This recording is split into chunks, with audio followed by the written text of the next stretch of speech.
안녕하세요. 구름이입니다. 구독과 좋아요 부탁드립니다. 김민재를 스카우트했던 마시밀리아노 마달로니는 라디오 키스키스 나폴리와의 인터뷰에서 김민재의 대체자를 찾을 수 없다고 하며 아쉬워하고 있습니다. 김민재? 나는 운이 좋게도 2019년에 김민재를 직접 볼 수 있었고 지온 톨리에게 김민재를 데려가라고 연락했습니다. 김민재는 자지를 봤을 때 세계 최강의 센터백 중 한 명으로 손꼽히는 특별한 특성을 가지고 있었습니다.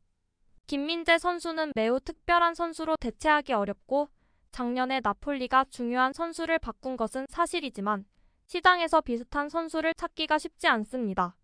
라디오 나폴리 센트랄레에서 전 축구 선수 젠나로 모나코도 같은 생각이네요. 20년 동안 프로로 활동하면서 김민재의 역할을 맡았지만 그는 괴물 같아서 다른 사람을 찾는 것이 거의 불가능합니다. 그는 뛰어난 챔피언십을 가졌지만 쿨리발리는 그다지 연속적이지 않았습니다. 팀의 근본적인 부분을 잃는 것입니다.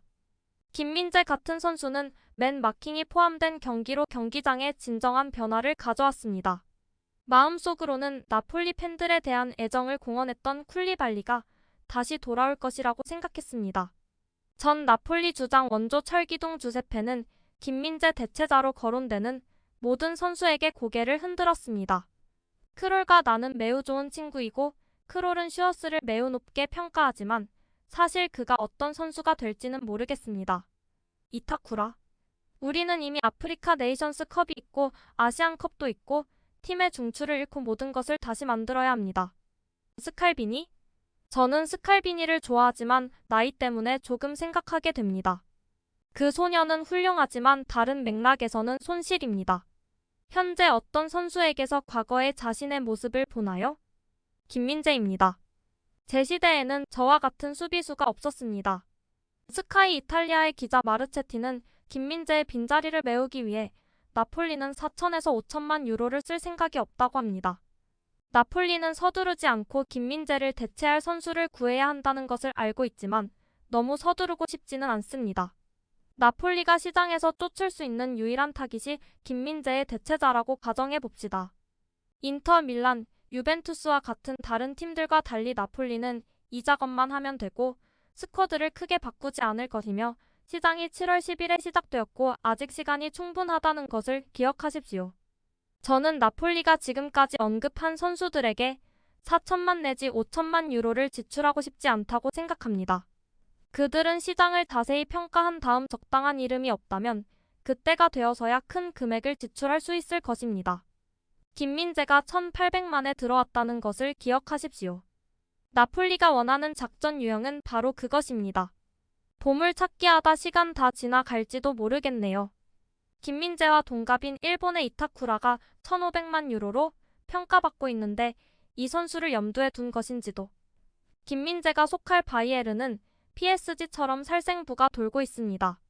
하지만 최우선은 스트라이커 영입입니다. 데일리메일에 따르면 케인은 모든 옵션에 열려있다고 합니다.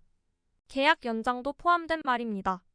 레비는 케인이 바이에른의 구애를 무시하도록 급여 인상을 제안했지만 지금까지는 성공하지 못했습니다.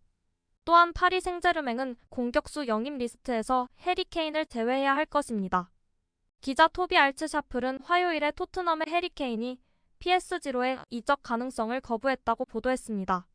케인은 토트넘을 떠날 경우 바이에른 뮌헨에 합류하는 것을 가장 선호한다고 분명히 밝혔습니다. 케인의 강력한 입장은 현재 다른 해외 클럽으로의 이적을 고려하고 있지 않다는 것을 나타냅니다. 스포츠빌트에 따르면 올 여름 케인을 데려오지 못한다면 임대 이적을 추진할 수 있다고 합니다. 맨시티의 훌리안 알바레스와 유벤투스의 두산 블라호비치가 임대 이적 후보 명단에 오른 두 선수입니다. 하지만 전망은 어둡습니다. 로마노는 빌트의 보도가 나온 후 맨시티가 다음 시즌을 위해 알바레스를 임대할 계획이 없다고 보도했습니다. 두산 블라호비치는 올여름 토리노 이적이 유력하게 거론되고 있습니다. 유벤투스는 블라호비치가 이적을 원할 경우 그를 임대할 가능성은 낮습니다. 콜로 무아니 선수도 말이 나오지만 케인이나 오시맨만큼 비중을 두진 않는 것 같습니다.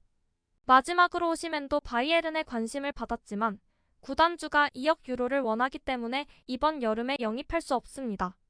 독일 쪽에서는 두 가지 이야기가 나옵니다. 첫 번째는 1억 유로 이상으로 3차 제한할 것이다와 내년까지 기다린다라는 이야기입니다. 다음은 살생부입니다. 부나사르는 2020년에 800만 유로에 영입되었으며 희망가는 100만에서 300만 유로입니다. 알렉산더 디벨은 2020년 자유이적으로 영입되었고 이적료 500만에서 800만 유로이며 정우영 팀과 연결되어 있습니다. 2일 이내에 빠른 결정을 내릴 수 있다는 보도가 있습니다. 얀 존머는 2023년 900만 유로에 영입되었고 희망 가격 800만에서 1000만 유로입니다. 마르셀 사비처는 2021년 1500만 유로에 영입했고 희망가는 1500만 유로이며 로마와 연결되어 있습니다. 사디오 마네는 2022년 3200만 유로에 입단했고 희망가 2000만 유로이며 사우디 영입 리스트 1순위 선수죠. 벤자민 파바르는 2019년 3500만 유로에 영입했습니다. 키커에 따르면 파바르는 재계약을 거부한 채 올여름 바이에른을 떠나고 싶어 합니다. 53번의 국가대표 경력을 자랑하는 레온 고레츠카 선수는 2018년 자유이적으로 영입되었고 적절한 제안이 오면 매각할 대상으로 떠올랐습니다. 기존 선수들 외에도 미래의 인재를 영입하고자 하는 PSG는 이번 시즌 가장 주목받는 젊은 선수 중 한 명인 라스무스 호일룬드에 대해 문의를 했습니다. PSG는 경험 많은 선수들을 영입하는 한편 이강인처럼 잠재력이 높은 젊은 선수들을 영입해 선수단을 강화했습니다. 그리고 루이스 캄포스는 계속해서 젊은 선수들을 스카우트하고 있습니다. 파리 생제르맹은 이강인에 이어 세르 은두르의 영입을 발표했습니다. 18세의 미드필더 은두르는 구단과 5년 계약을 체결했습니다. 은두르는 등번호 27번을 달게 됩니다. 카스카이스에서는 정우영, 조규성의 이적을 알리며 이강인과 네이마르 투샷에 열광하는 한국의 소식을 전했습니다.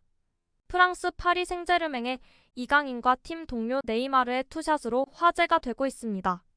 PSG는 첫 훈련을 진행했고 PSG는 홈페이지와 소셜미디어에 훈련 영상을 게재했습니다. 카메라는 이강인을 따라다니며 집중 조명했고 브라질의 스타 네이마르와 함께 실내 침대에 앉아있는 사진도 함께 올라왔죠. 한국 팬들은 이강인과 네이마르의 투샷 실화냐고 하며 즐거워했습니다. 이강인은 지난해 카타르 월드컵 16강전 브라질과의 경기 이후 유니폼 교환한 지 7개월 만에 네이마르와 식사를 함께 했습니다. 스페인어를 유창하게 구사하는 이강인은 스페인 선수 후안 베르나트와 대화를 나눴습니다. 이어진 야외 훈련에서 엘리케 감독은 이강인이 그라운드에 나서자 박수를 보냈습니다. 음바페는 거취 문제로 인해 보이지 않았습니다. 앞서 이강인의 영입을 알린 PSG의 소셜미디어 게시물에는 159만 개의 좋아요가 달렸고 이강인의 유니폼은 온 오프라인에서 찾아보기 힘들어졌습니다. 구독과 좋아요는 제작하는 데 큰 힘이 됩니다. 감사합니다. 다음에 또 보아요.